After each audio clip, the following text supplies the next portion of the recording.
Do you still remember the faces that once made you laugh in Only Fools and Horses back in 1981? 4 decades have passed, and many of them have changed so much you wouldn't even recognize them. But the real story is much darker. Some have passed away quietly without anyone noticing. Others are struggling with devastating illness, and a few have unexpectedly become Hollywood A-list stars. Let's take a look back at the then and now journey of this legendary cast. You won't believe the personal tragedies, secret battles, and incredible comebacks that followed the laughter. John Challis as Boycie. Shock factor.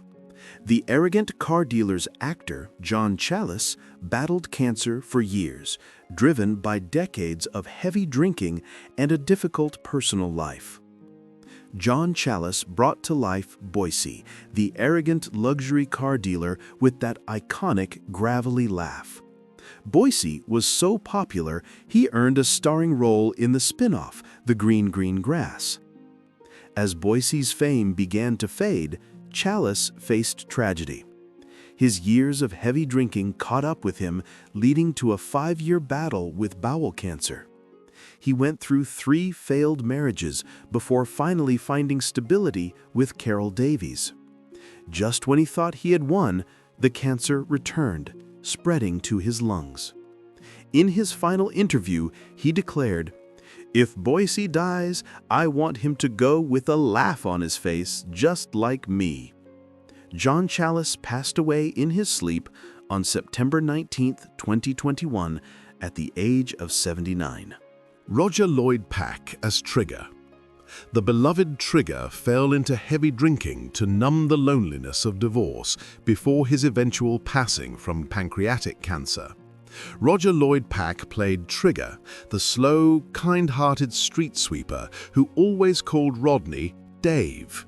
His gentle simplicity made audiences laugh. After leaving the show, Lloyd Pack fell into heavy drinking, a way to numb the loneliness that followed his first divorce. His world collapsed when he was diagnosed with pancreatic cancer in 2012. Despite this, he kept working until the end, appearing in Harry Potter and The Vicar of Dibley. Burdened by pain and emotional exhaustion, he passed away quietly and privately on January 16, 2014, aged 69. His funeral gathered the entire Only Fools and Horses cast in tears. Sir David Jason as Del Boy Trotter. Shock factor. At 85, he's a knight, but a devastating onset accident nearly ended his life, and a bitter loneliness followed 2 failed marriages. David Jason was born in 1940. At 41, he took on the role of Del Boy in 1981 and became the nation's face of comedy with his signature phrase, "Lovely jubbly." When the BBC lights dimmed, Jason entered one of the darkest chapters of his career. A 2004 on-set accident left him with a serious back injury that nearly ended his acting life. The pain lingered for years, along with malicious rumors about abuse of power. Yet, Jason made a powerful comeback as Detective Jack Frost. Even that success couldn't erase the loneliness that followed 2 failed marriages. His final and lasting love with Jill Hinchcliffe helped him find balance. In a surprising turn, he married for the first time at 65 and became a father at 61. Today, at 85, Sir David Jason lives peacefully in Buckinghamshire with an estimated net worth of £15 million. To his fans, he is an enduring symbol of Britain's golden television age. Buster Merryfield as Uncle Albert. The beloved Uncle Albert was consumed by depression and diagnosed with terminal cancer after the death of his wife. Buster Merryfield joined the show at 65 in 1985 as Uncle Albert, the bearded Navy veteran who began every story with, "During the war." Few knew that behind that gentle smile was a man who had endured countless hardships before starting his acting career in his late 50s. When the stage lights faded, Merrifield entered a tragic period. His wife, Nella, passed away from cancer in 1992, leaving an unfillable void. Depression followed and his health declined rapidly. He was diagnosed with terminal brain cancer, which doctors said was worsened by long-term emotional strain. He once said, "I'm not afraid of dying. I'm only afraid of not making people laugh anymore." Buster Merrifield passed away on June 23, 1999, aged 78. Every time the line, "during the war," is heard, audiences still feel as though Uncle Albert never truly left. Nicholas Lyndhurst as Rodney Trotter. Rodney's actor, Nicholas Lyndhurst, suffered a painful divorce, then lost his 19-year-old son suddenly and was recently diagnosed with Parkinson's disease. Nicholas Lyndhurst portrayed Rodney, the naive younger brother from the age of 20.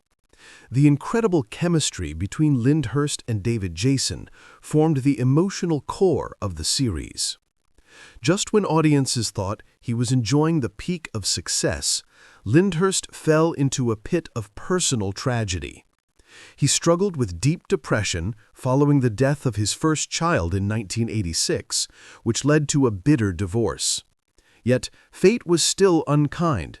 In 2020, his son Archie suddenly died at 19 from a brain hemorrhage. More recently, he revealed he had inherited Parkinson's disease.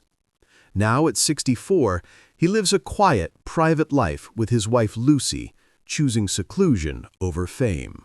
Leonard Pierce as Grandad. He battled severe heart problems while filming and passed away alone shortly after being forced to leave the show. Leonard Pierce joined the cast in 1981 as Grandad, the lazy yet deeply warm-hearted grandfather. Pierce turned what seemed like an ordinary character into the soul of the series. As the laughter on set began to fade, Pierce quietly entered a battle with his health. The grueling filming schedule aggravated his heart and blood pressure problems, forcing him into the hospital. He never lived to receive an award, passing away on December 15, 1984, at age 69 following a second heart attack. After decades of work, all he had left was a small flat and lonely memories after his wife passed. The BBC turned Grandad's death into a heartfelt farewell episode, moving millions of viewers to tears. Kenneth MacDonald as Mike the landlord. Shock factor. The grumpy landlord died instantly from a sudden heart attack while on a family vacation, leaving his wife devastated. Kenneth MacDonald played Mike, the grumpy but lovable landlord of the Nag's Head, the heart of every episode. After the show, the overwhelming workload took a heavy toll. Friends recalled that he almost never rested. Years of accumulated stress combined with a hereditary heart condition left him exhausted. Tragically, during a family vacation in Hawaii in 2001, he suffered a sudden heart attack and died instantly at the age of 50. His net worth was a modest £800,000. The BBC paid tribute by writing Mike's quiet disappearance into the show, as if he had just stepped out of the pub for a moment and would someday return. It's hard to believe, isn't it? The faces that once filled our childhoods with laughter have changed so much. Some are gone forever, while others have endured decades of storms, still holding on to their passion for the craft. Which one of their stories surprised you the most? Leave a comment below. And don't forget to like and subscribe to discover more surprising stories from behind the scenes.